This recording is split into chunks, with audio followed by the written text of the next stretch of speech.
Filipenses 2, versículo 19 até o versículo 30, diz assim: Se for da vontade do Senhor Jesus, espero enviar-lhes Timóteo em breve para visitá-los. Assim ele poderá me animar, contando-me notícias de vocês. Não tenho ninguém que se preocupe sinceramente com o bem-estar de vocês como Timóteo. Todos os outros se preocupam apenas consigo mesmos e não com o que é importante para Jesus Cristo. Mas vocês sabem que Timóteo provou seu valor como um filho junto ao Pai. Ele tem servido ao meu lado na proclamação das boas novas. Espero enviá-lo assim que souber o que me acontecerá aqui. E tenho confiança no Senhor de que, em breve, eu mesmo irei vê-los. Enquanto isso, penso que devo enviar-lhes de volta Epafrodito. Ele é um verdadeiro irmão, colaborador e companheiro de lutas, que também foi mensageiro de vocês para me ajudar em minha necessidade. Ele deseja muito vê-los e está angustiado porque vocês souberam que ele esteve doente. De fato, ficou enfermo e quase morreu. Mas Deus teve misericórdia dele e também de mim, para que eu não tivesse uma tristeza atrás da outra. Por isso, estou ainda mais ansioso para enviá-lo de volta, pois sei que vocês se alegrarão em vê-lo e eu não ficarei tão preocupado com vocês. Recebam-no com grande alegria no Senhor e deem-lhe a honra que ele merece, pois arriscou a vida pela obra de Cristo e esteve a ponto de morrer, enquanto fazia por mim o que vocês mesmos não podiam fazer. Essa é a palavra do Senhor.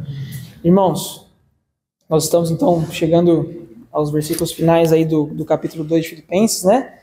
Até esse ponto, a gente está seguindo numa toada cronológica bem perceptível aqui, né? O que está acontecendo aqui, né, na história?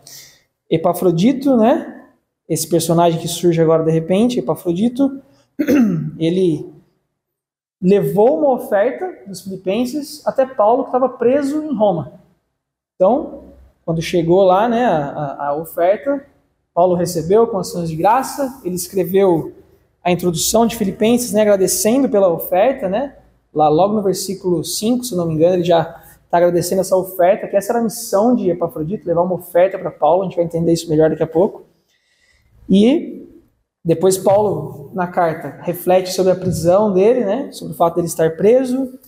Ele depois começa a exortar a igreja, né? Por isso que a gente fala toda semana que essa carta é uma carta exortativa de amizade. Ao mesmo tempo que é uma carta muito pessoal, que é algo muito de amizade, também é algo muito exortativo. Então ele começou agradecendo pela amizade, por eles colaborarem, serem colaboradores do evangelho. Depois ele entra na parte mais pessoal dele, que ele está preso, e ele começa a exortar a igreja, desde o início do capítulo 2. Ele começa a exortar a igreja, e nós acabamos de ler passagens, né, que estão no versículo 2, que são das passagens mais lindas de toda a Bíblia. Quando a gente lê lá, né, Filipenses 2, a partir do versículo 6, né, aquele cântico que vai do 6 ao 11, é considerada uma das passagens mais lindas da Bíblia.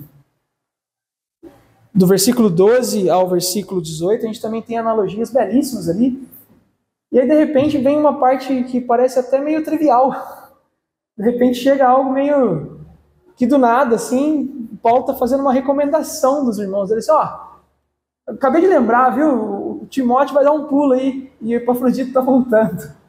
E a gente olha para esse texto, às vezes, e ele tem esse ar trivial, porque realmente é muito diferente do que a gente acabou de ler.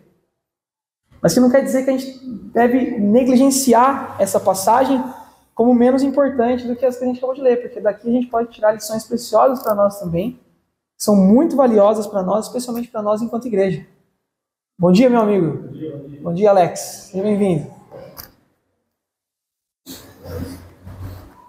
Essa passagem, então, que mostra Paulo, de repente, recomendando a Timóteo e a Epafrodito lá para os filipenses, né? Falando assim, Timóteo, vou mandar Timóteo para dar uma olhada como é que vocês estão, para trazer notícia para mim, certo? Eu vou esperar meu julgamento acontecer primeiro, para ele já ir com a notícia inteira já, para vocês não ficarem preocupados. Enquanto isso, o Epafrodito está voltando. O que está acontecendo aqui? Essa passagem é muito importante para a gente lembrar que o Novo Testamento, gente, ele foi escrito num contexto de pessoas reais em um mundo real. Isso é tão fácil a gente esquecer às vezes, sabe? A gente vive num mundo com tanta narrativa. A gente está entrando numa era agora de inteligência artificial, que a gente não sabe nem o que é real e o que não é. E às vezes a gente lê a Bíblia e faz 2000 anos que essas coisas aconteceram, mas aconteceram com gente que nem eu e você. Igualzinho. A gente vive numa era muito diferente na parte social, sanitária, é completamente diferente. Mas eram pessoas reais, iguais a nós. Então essa passagem, para começar, ela tem esse poder de nos lembrar de que o Novo Testamento foi escrito num contexto de pessoas reais em um mundo real. Isso não é só uma narrativa qualquer que foi inventada ou alguma ficção. Isso aqui são pessoas reais, vivendo a vida. Vivendo uma vida que o Senhor Jesus era o mais importante para eles. Os textos bíblicos, às vezes, né, para muitas pessoas, a Bíblia, ela é só quase como um parque de diversões, né? A pessoa quer só, os acadêmicos, né, estudam, e olha, e tem os papiros, e tem os manuscritos. E é isso, às vezes, é só um estudo, é só algo teórico. E para outras pessoas, a Bíblia é o livro de regras deles. É o livro onde a pessoa vê as regras da vida que ela tem que viver. Mas aqui a gente vê que isso é muito mais, né? O Gordon Fee fala que os textos aqui foram escritos, né? Eles estão permeados de teologia, mas é uma teologia muito pessoal e muito prática. Você vê que sem ser sentimental, nem ser meloso, a gente pode corretamente dizer que Paulo era um cristão que vivia num mundo e ele vivia cercado de amigos. Paulo tinha muitos amigos. E é sobre isso que a gente vai ver hoje. A gente vai ver a parte da amizade da carta hoje. A gente tem falado muito sobre a parte exortativa. Agora vai vir a parte da amizade, e as duas coisas vão meio que estar juntas aqui nesse texto. Um texto que parece tão trivial. Mas veja bem, quando você olha para os três personagens aqui, então, que a gente tem nesses versículos, certo? A gente tem Paulo, tem Timóteo, tem Epafrodito, certo? Qual era a situação de Paulo aqui? Paulo estava preso, vocês lembram disso? Paulo estava preso, certo? Como que era essa prisão de Paulo? Paulo, ele estava em Roma e ele estava preso, acorrentado a um soldado 24 horas por dia.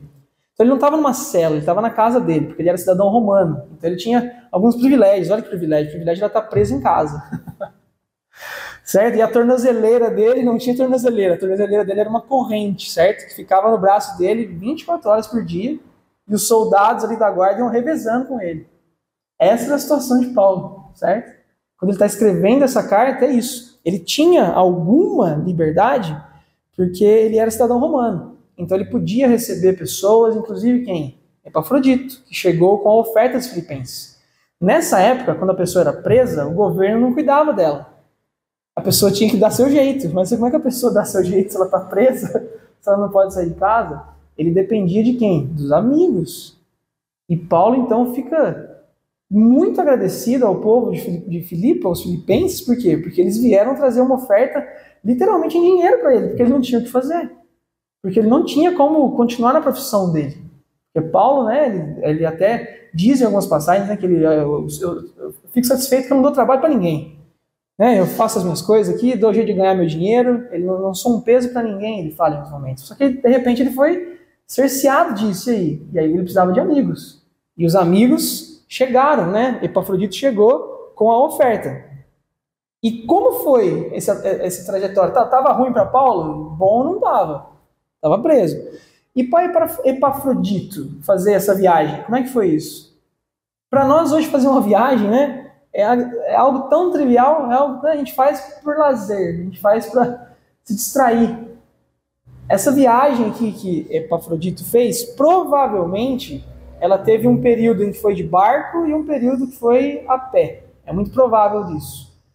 E você vê que quando você estuda aquela época, né, andar de barco não era tão divertido assim quanto pode parecer pra gente hoje, né? Fazer um cruzeiro ou algo do tipo. O negócio era um pouco mais embaixo. E além das intempéries que poderiam existir do próprio mar mesmo, né? Que as embarcações não tinham tanta tecnologia para resistir a isso tudo, você tinha ali um ambiente totalmente não sanitário, né? Que as pessoas ficavam muito doentes, era algo assim totalmente não conveniente, sabe? Era algo muito difícil. E você vê no texto, quando a gente lê sobre a parte de Epafrodito, claramente Paulo fala que aconteceu algo muito grave com ele. Se você ler o último versículo, né? o 30, ele fala, ó, que Epafrodito arriscou a vida pela obra de Cristo. Mas em cima ele disse o quê? Ele disse que ele ficou muito enfermo, no versículo 27. De fato, ficou enfermo e quase morreu. Ficou doente, quase morreu. Então, o que foi que causou essa doença nele? Tem várias opções. Muitas opções. Ele pode ter pegado essa doença lá no próprio barco mesmo já, ficou doente e quase morreu. E depois tinha um período para ele fazer uma caminhada a pé ainda, que era muito difícil. Além da probabilidade de ele pegar doenças nessa caminhada também, né? Roma não era o lugar mais sanitário do mundo. Ele ainda sofria com a possibilidade ali de ser assaltado, né? De não aguentar a fadiga da viagem. Ou seja, o que ele fez ali não foi simples, o que Epafrodito fez, não foi simples. Ele estava ali fazendo a obra do Senhor ao levar uma oferta para Paulo. A gente não tem os detalhes específicos do que aconteceu com ele, a gente pode só pensar, entendendo como que as coisas eram na época. Mas claramente foi algo muito grave, porque Paulo diz que ele quase morreu. E aí, hoje em dia, uma pessoa que quase morre e se recupera também é normal. Naquela época, uma pessoa que quase morre e se recupera era um milagre, assim, de classe A.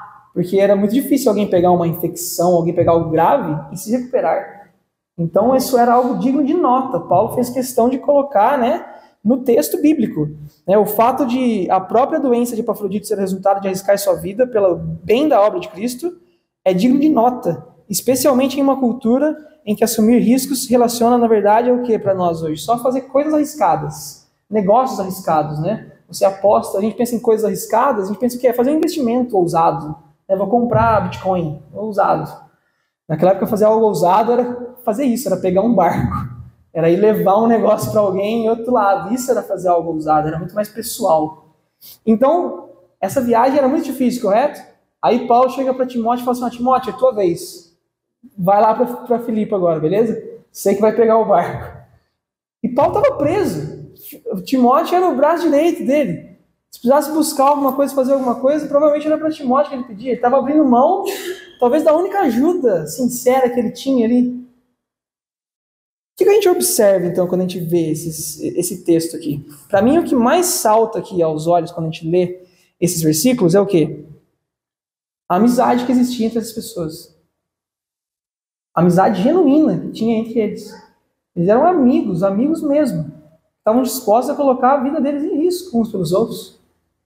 Você vê que chega até a ser engraçado, porque se você ler com calma ali a parte de Epafrodito, Paulo fala assim, eu vou mandar Epafrodito de volta aí para vocês, certo? Ele já cumpriu a missão dele aqui, ele podia ficar mais, mas eu vou mandar de volta. Por quê? Porque Epafrodito ficou doente no meio da viagem. E vocês ficaram sabendo que ele ficou doente. Aí vocês ficaram muito preocupados com ele. E vocês não sabem se ele está bem. E o Epafrodito está preocupado porque ele sabe que vocês ficaram preocupados com você. Está todo mundo preocupado com todo mundo. Epafrodito está preocupado com os filipenses porque os filipenses sabem que ele ficou doente e eles não sabem se ele melhorou. Está todo mundo preocupado com todo mundo. Está todo mundo fazendo o quê? Está todo mundo vivendo o versículo 3 e o versículo 4 de Filipenses 2. Versículo 3 e versículo 4 de Filipenses 2. Leia comigo, Não sejam egoístas, nem tentem impressionar ninguém. Sejam humildes e considerem os outros mais importantes que vocês. Não se preocupem apenas com os próprios interesses, mas preocupem-se também com os interesses alheios. Claramente é o que está acontecendo aqui nesse texto. Está todo mundo preocupado com todo mundo. E isso, meus irmãos, era uma característica fundamental do cristianismo nos primeiros anos do cristianismo. Nos primeiros anos, ali, quando o cristianismo se disseminou, tipo ano 50, ano 100, ano 150, sabe? Há muito, muito tempo atrás. O que é que fazia o evangelho se espalhar naquela região de Roma ali? Aquela região da Ásia ali e tal. O que motivava ali? Não era nenhuma programação específica que os apóstolos estavam fazendo. Não era nenhum pregador de fora que eles trouxeram para pregar. Não era nenhum evento, não era nenhum encontro. O que era ali? Eles se importavam com as pessoas genuinamente. É isso que fazia o evangelho espalhar. Eles se importavam com as pessoas genuinamente. Em Roma, havia o hábito de que quando uma criança nascia, se ela tivesse algum defeito, ou se fosse uma mulher, na maioria dos casos, quando era uma mulher, quando era uma menina, eles pegavam a criança, iam para o lado de fora da cidade e colocavam na lata de lixo. Colocava junto de onde ficava o lixo lá e deixava lá, abandonavam. E o que os cristãos faziam? Resgatavam as crianças. Por isso, no início do cristianismo, você tem um número muito grande de mulheres. As mulheres eram um número muito grande. Por quê? Porque a maioria dos bebês que eram salvos eram meninas. E as famílias cristãs ficavam cheias de meninas. Aí depois você vai lá para os anos 100, 150, 200 ali, haviam pragas, doenças que se espalhavam por toda a cidade lá de Roma, e as pessoas cuidavam umas das outras. As pessoas era cada um por si, e o Deus de cada um por si. Cada um por si e Deus por todos. E você tem historiadores, você tem pessoas que escrevem mensagens, que escrevem relatos históricos sobre essa época do mundo, não está na Bíblia. Gente de fora do cristianismo. Falava assim, os cristãos são um povo estranho. Os cristãos são um povo esquisito. Por que o historiador falava isso? Porque além de cuidar dos deles, eles cuidam dos de fora. Percebe o quanto radical é isso? Você se importar genuinamente com os de fora e não só com os de dentro? É assim que o evangelho avançava nessa época. As mulheres nessa época foram fundamentais, porque quando tinha essas doenças e pessoas eram completamente abandonadas, muitas mulheres, especificamente mulheres, iam atrás dessas pessoas doentes, acolhiam essas pessoas, às vezes morriam junto com elas, ou conseguiam com que essas pessoas se curassem. E esse relacionamento, esse amor genuíno dessas pessoas por esses doentes, fazia com que essas pessoas se tornassem cristãos. Não era o evento, não era a música boa. Eu não estou criticando essas coisas, tudo isso é importante para o nosso tempo. Mas nada é mais importante do que se importar genuinamente com as pessoas. Se você amar genuinamente as pessoas, é assim que o evangelho avança. Não é de outra forma. É assim que o evangelho avança. Basicamente, a mensagem que a gente tem aqui nesses versículos, que parece só uma carta de recomendação de Paulo a essas pessoas, o ensino aqui hoje é muito simples. O ensino hoje não tem nem 3 pontos ou 4 pontos, o ensino tem 1 ponto só. O ensino aqui hoje é muito simples. E, acredito ou não, esse ensino ele pode ser condensado numa frase que eu li num livro de um psicólogo, que não é cristão também. Ele flerta muito com o cristianismo, mas ele não é cristão ainda, que é o Jordan Peterson. Ele é um psicólogo canadense. Ele tem um livro que se chama 12 Regras para a Vida. É um bom livro, certo? É um ótimo livro. Ele fala muito de Jesus no livro, inclusive, dentro da visão dele. E o Senhor está o atraindo, assim, sabe? O Senhor está o atraindo. A gente acompanha aí os conteúdos dele, mas enfim. A regra número 7 do livro dele é a seguinte, 12 regras para a vida. A regra número 7 dele fala assim: busque o que é significativo e não o que é conveniente. Essa é a regra 7 dele para uma vida que tem ordem, que saiu do caos, ele fala. Busque o que é significativo e não o que é conveniente. A lição que a gente tira aqui é muito simples. Paulo, Timóteo, Epafrodito, eles estavam buscando algo significativo. Eles não estavam buscando algo conveniente. Claramente eles não estavam buscando conveniência. Claramente eles não estavam buscando conveniência. O que eles estavam buscando, então? Algo significativo. O Jordan Peterson, no livro, ele fala assim sobre a conveniência. Ó. Ele fala assim, a conveniência é seguir o impulso cego. É o ganho em curto prazo. O que esses 3 irmãos aqui estavam ganhando em curto prazo? As atitudes deles. Em curto prazo, de momento. Absolutamente nada. Absolutamente nada. Paulo está falando que quando ele sair da cadeia, ele espera, né, ser livre. Ele vai tirar férias. Ele vai para alguma praia da Grécia. Ele fala, quando eu sair eu vou correndo aí para ver o que está acontecendo. Eu vou e ver o que está acontecendo com a igreja, para ajudar vocês. Essas pressões internas, aí, essas picuinhas, precisa ajudar vocês a resolver isso, porque o evangelho tem que avançar. O evangelho não pode deixar de avançar por causa de umas bobeiras dessas. Timóteo está lá assim, não, Paulo, vou ficar com você, não, pode me mandar que eu vou. Epafrodito fez essa viagem para ajudar Paulo. Nada do que ele estava fazendo que era conveniente. A conveniência é seguir um impulso cego. Ele é o ganho em curto prazo. Ela é estreita e egoísta. Nós lemos no versículo, o versículo 3, não sejam egoístas. Ser conveniente, muitas vezes, é ser egoísta. A conveniência, ela mente para conseguir ir adiante. Ela não leva nada em consideração. A conveniência, ela é imatura e irresponsável. Isso é conveniência. Onde há conveniência, não há sacrifício. Onde há conveniência, não há sacrifício. Onde não há sacrifício, não há amor de verdade. O exemplo muito claro disso é o sexo. O que é o sexo por conveniência? Senão algo totalmente não significativo. Sem compromisso, não significativo, totalmente ali, um impulso cego de curto prazo, estreito, egoísta, conveniente. Totalmente não significativo. A lição que a gente tira aqui, então, é muito, muito simples. É uma lição de que nós devemos buscar o que é significativo e não o que é conveniente. André, mas quem falou isso foi o Jordan Peterson. Não, Jesus falou também. Em João 15, versículo 16, Jesus está falando com os discípulos dele e ele diz assim, vocês não me escolheram, eu os escolhi. E eu os chamei para irem e produzirem frutos duradouros. Eu os chamei para quê? Como é que eu quero que você viva a sua vida? Como que eu quero que você viva a sua vida? Dando frutos duradouros. Você consegue frutos duradouros só agindo por impulso, por conveniência, no curto prazo? Você vai conseguir alguma coisa duradoura? O que Jesus está dizendo aqui é o quê? Eu chamei vocês para fazer algo significativo e não para fazer algo conveniente.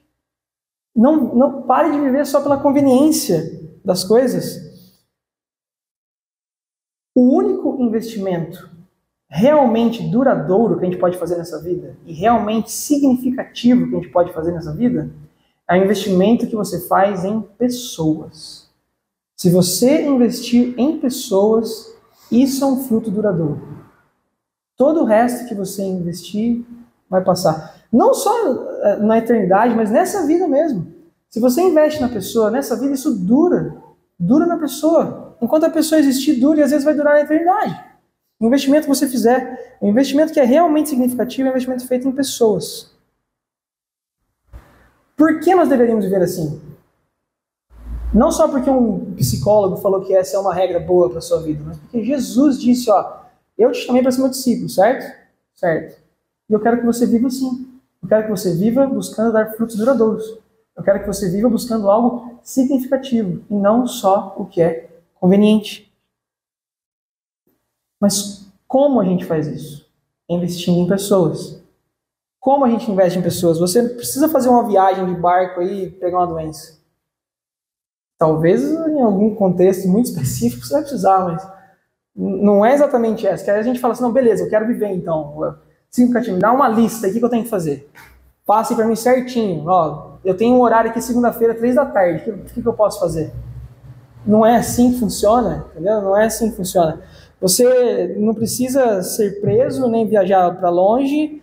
Talvez você até precise, mas não é esse o ensino. O ensino é o quê? Você tem que se importar genuinamente com as pessoas. Você não pode ter relacionamentos só comerciais com as pessoas, tentando descobrir como que elas podem ser úteis para você. A gente hoje ouve muito, né? O network. Você tem que ter o seu network, não é isso? E quem que você coloca no seu network? Pessoas úteis, pessoas que trazem uma vantagem para você, não é isso? Me diga qual foi a vantagem que Epafrodito teve no network dele. Quase morrer. Essa foi a vantagem, sair de casa e quase morrer. Essa não é a mensagem bíblica. Como você vive algo significativo hoje, em 2025? Você ouve as pessoas. Você come com as pessoas. Você abre a sua casa para as pessoas. Você faz as coisas com as pessoas. Você se importa com as pessoas genuinamente. Você busca amizades tão profundas quanto as amizades que a gente vê aqui entre essas pessoas, os Filipenses, Epafrodito, Timóteo, Paulo. Você busca isso para a sua vida. E nós, como cristãos, buscamos isso não só entre nós, mas talvez principalmente com os que não são crentes. Dificilmente hoje, pessoal, alguém que está passando aqui na porta ali vai simplesmente falar assim, eu vou entrar nessa igreja. Não estou dizendo que não pode acontecer, mas a gente tem que ser realista no nosso contexto. Dificilmente alguém vai simplesmente passar aqui na frente e falar assim, eu vou entrar ali hoje. Não estou dizendo que não pode acontecer, mas a verdade é que hoje, para que o evangelho seja propagado, não é diferente de como ele tinha que ser, como ele era propagado no ano 100. Como é que ele era propagado no ano 100? No ano 150? As pessoas se importavam genuinamente com as outras pessoas. A forma como você mostra isso hoje pode não ser tendo que cuidar de alguém que está doente, arriscando sua vida para pegar essa doença. É ouvindo alguém. É chamando alguém para almoçar na sua casa. É se importando genuinamente com alguém, é dando uma carona para alguém depois do trabalho, é ficando meia hora depois para conversar com alguém, é chegando meia hora antes para conversar com alguém, para ouvir a pessoa. É assim. Era assim que o evangelho se espalhava, é assim que ele vai se espalhar hoje também. Não tem outra alternativa. O tempo em que nós vivemos, essa é a estratégia de evangelismo. Se nós queremos que a nossa igreja aqui em Caldas cresça, nós temos que ter amigos, genuinamente, e amar as pessoas. Vamos fazer eventos, vamos fazer programações, vamos trazer pessoas de fora para pregar, mas vamos amar as pessoas, se importar com as pessoas e às vezes ser sugados por elas, mas esse é o nosso chamado. Epafrodito foi sugado até quase morrer. Esse é o nosso chamado. Paulo estava genuinamente preocupado com os filipenses, porque eles eram seus amigos. Temos que ter amigos e nos importarmos com eles. Não existe amor maior do que dar a vida por seus amigos. Quem disse isso? Jesus, no mesmo texto em que a gente estava lendo em João 15. Não existe amor maior do que dar a vida por seus amigos. E Jesus não foi só da boca para fora que ele disse isso. Ele deu a vida dele por nós. Ele diz assim, vocês não são mais agora escravos, vocês são meus amigos. Por isso que eu estou contando isso para vocês. E ele foi lá e entregou a vida dele por nós. Na cruz, Jesus cumpriu o que está dizendo nesse versículo. Não existe amor maior do que dar a vida por seus amigos. Jesus é o nosso grande amigo, é o melhor amigo. Ele é o exemplo de todos os amigos. É o amigo supremo. Aquele que entregou sua vida por nós.